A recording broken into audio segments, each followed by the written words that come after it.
चक्क एटीएम मधून 2000ची बनावट नोट निघाल्याचा प्रकार नागपुरात उघडकीस आलाय। नागपूर वर्धा महामार्गावरील बुटीबोरी गावातील आयसीआयसीआय बँकेच्या एटीएम मध्ये सुभाष ठाकरे, परमेश्वर बागडे यांनी पैसे काढले। सुभाष ठाकरे यांनी एटीएम मधून काढलेली 2000ची नोट वाईन शॉप मध्ये वाईन खरेदीसाठी नेली। त्यावेळी वाईन शॉप मालकाने ही नोट बनावट असल्याचं सांगितलं। याबाबत सुभाष ठाकरे यांनी या घटनेची माहिती बुटीबोरी पोलिसांना दिली। बुटीबोरी पोलिसांनी बनावट नोट ताब्यात घेऊन चौकशी केली। चौकशीत ही नोट झेरॉक्स कॉपी असल्याचं निदर्शनास आलंय।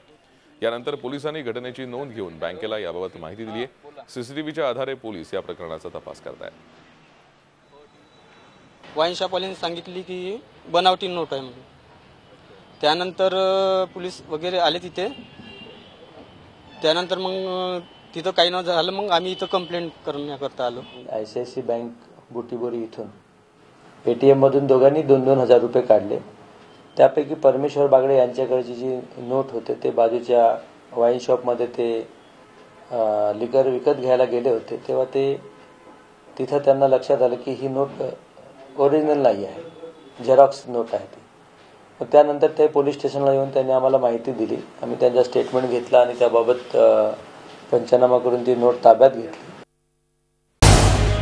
झी 24 तास रहा एक पाऊल पुढे।